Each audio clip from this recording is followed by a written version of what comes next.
We got a second Cignetti presser on Monday. Actually, the Notre Dame fans stuck around because we're talking about Cignetti, and they can't help themselves. That's why the Notre Dame show's here.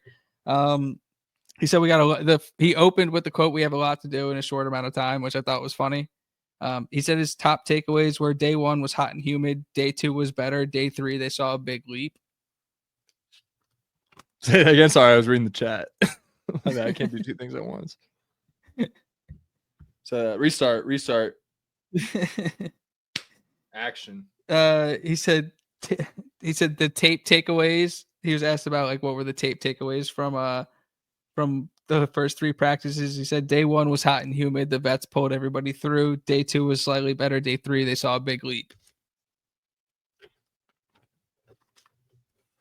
Had a schedule. Yep.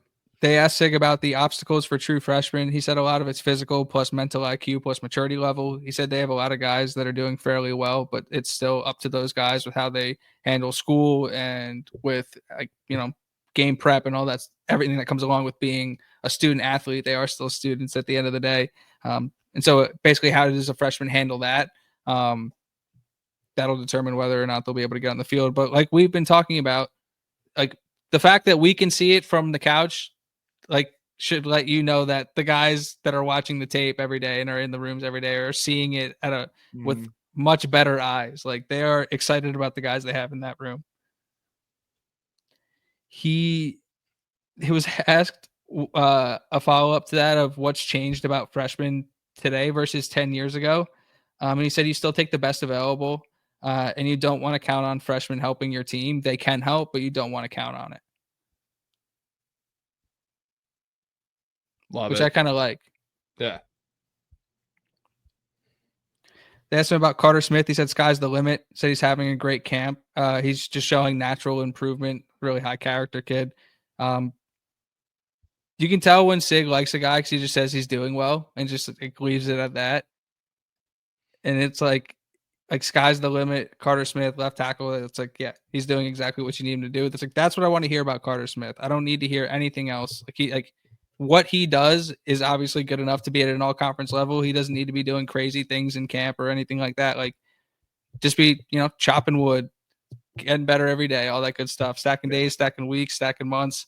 That's all I need from Carter Smith. I love that Carter Smith goes up against Mikhail Kamara every day for practice. And I love that Mikhail Kamara goes up against Carter Smith because you could argue those are 2 of the best guys in the conference at that position, and they're just going up against each other every day. I mean, there's a lot of before going into fall camp, there's a lot of we should have talked about what kind of matchups would you want to see if you went to a practice, right? I'd love to see Surratt versus Pons, in a one-on-one drill. I would love to watch. Honestly, I'd probably just watch Mikhail Kamara and Carter Smith go at it all day. That's kind of. Did you see the clip? Or Coogan. You see the clip of Tucker is another one that I would like to see. Did you see the clip of Kamara splitting the double team today? Yeah. I mean, it was a tight end double team, but it was still he did that very fast. that was a very quick double team win, to be honest. And yeah, scary. I'm scared. If you're a quarterback in the Big Ten, I'm scared for you. I'm legitimately scared. If you have Indiana on your schedule and you are a quarterback in the Big Ten, you should be very scared of Mikhail Kamara. Very scared. They asked Cignetti about improving versus sustaining. He said everybody starts at ground zero in January. So it's like blank slate and you just move it up. I think the point being that they don't, in order to improve, you improve the level of talent coming through the door. It's like that clearly the program and the processes they have in place produce results. And so it's keep doing what you're doing. Just improve the level of talent that goes into the system and good things are going to happen. Yeah, the system works. We already know it does. It's a bunch of 5 all-stars. They're able to go 11-2. So bring in some Power 4 guys, see what happens, fuck around, find out. Yeah, like you said, stacking days, stacking weeks, stacking months, stacking years. What else we got? Sig said offensively, or they asked him offensively, how much do you change? He said it's hard to put a percentage on it. You have to build it around the quarterback, whether it's a mobile quarterback or a pocket passer, and you want to put your playmakers in the best position to make plays. So he said, like, you to the average fan, to the naked eye, it might not seem like there are drastic changes to the offense, but it's all tailored to the personnel.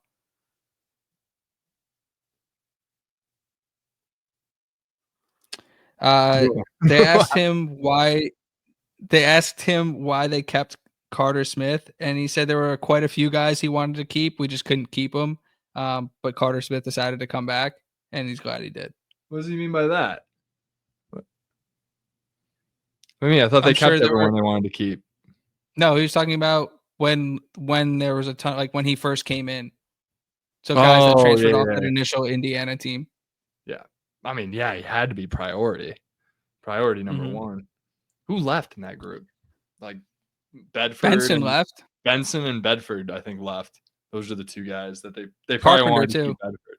Yeah, Bedford went to Carpenter. Was kind of ass, but Bedford is the starter at Oregon now. I mean, we knew Bedford was a damn good player when he was at IU, so that's probably the other guy they wanted to keep. It was just about staying on the field for him. Yeah.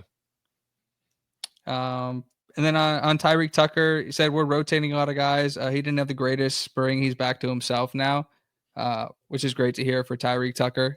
And obviously, this is something we've been talking about, but the fact that they're rotating a lot of guys specifically at that position is not an indictment on the talent level of Tyreek Tucker or anybody else in that room. In fact, just the opposite. They have so many guys who are going to be able to play and be productive that you want to rotate and keep those guys fresh. Yeah. Because they're going to be getting after the quarterback. They're going to be running more complex schemes this year. It's going to be awesome. Cannot wait to see how the Haynes defense evolves. They asked him about Kamara, and he said he played as a freshman, needing 2 different shoulder surgeries, and he's looking for Kamara to cut it loose every single play. That's the goal for Kamara. Like I said, I'm scared for quarterbacks in the Big Ten.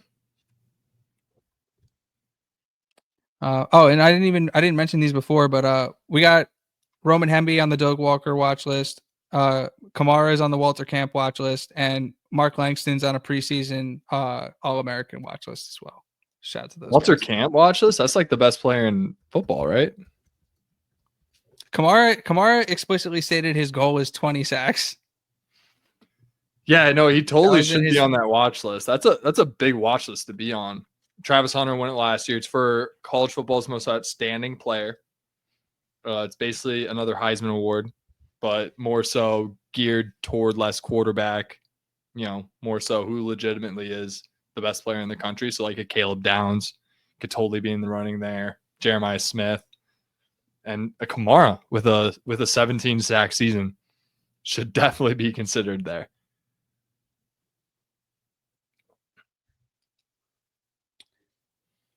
Let's move on. We'll catch up on the chat real quick. SoCal Hot Sauce says, keep up the good work, boys. Based on pressers, which IU player will be giving the best quotes this year? I think it's going to end up being Coogan. I do. I think it'll end up being Coogan. Some more talk about the ACC. I don't even care. All right, cool. Let's talk about best quotes. Yeah. Oh, which player? I can't say Cignetti. Yeah.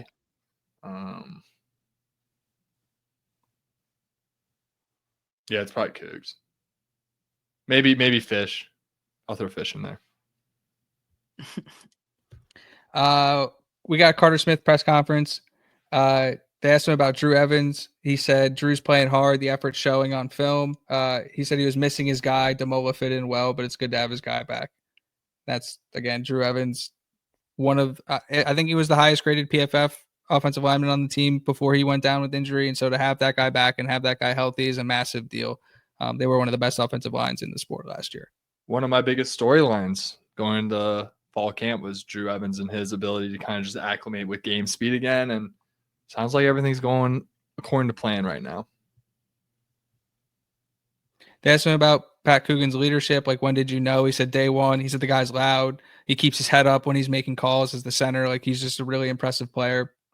And his leadership skills showed immediately.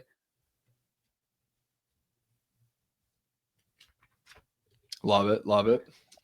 They asked him what were the major changes under Cignetti, and he said nobody's depressed anymore around the facility. He said the mood, it's a lot of smiles. He said, including myself, which is awesome to hear. If you think about how bad it got around the 2023 Hoosiers, like how negative it must have been, I, I can't even imagine that. And Everyone's so the sick fact was that like like, blowing off like sorry, I interrupted you. Keep going. no. Go. I was just gonna say like Sig literally came in and he was like, we're gonna change the culture and the brand of Indiana football, and in a year and a half has it's like it's not even the same program anymore. It's actually insane to look at. I mean, week 1 on the job, dude was pulling off 16, 15-hour days, like trying to get players to play on his team, basically. And I mean, just the amount of work that he's put in to get to where we're at right now, where the Notre Dame show is popping in and calling the Big Ten week, because they're, I guess, maybe scared potentially. I'm not sure. But yeah. I will say Notre Dame's schedule this year is quite impressive. I will say.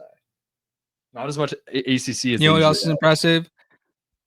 Zen Mikowski. They asked Carter Smith about Zen. He said he's really long in pass pro. He's a fun guy, good person, great to go out with, like great to grab a bite to eat with type of deal. Which like that's what you want your offensive linemen to be: big, physical, and ultimately fun guys. And to your point, they asked him about Mikal Kamara. He said the competition is good for both of them, and it's rubbing off on the other transfers as well. Like Kamara's intensity is rubbing off on guys like Daly and Wyatt, and obviously, like that's the guy you want to follow. And if everybody's following Kamara, who's got the engine revved up for a 20-sack season, like these dudes are gonna be getting after the quarterback. Oh yeah. I've said enough about Mikal Kamara. I mean, he's one of the best players in the country. Period. He's looking to go round 1 this upcoming year. So if he can just be super violent all year, he's definitely going to get that nod, and scouts are going to love him.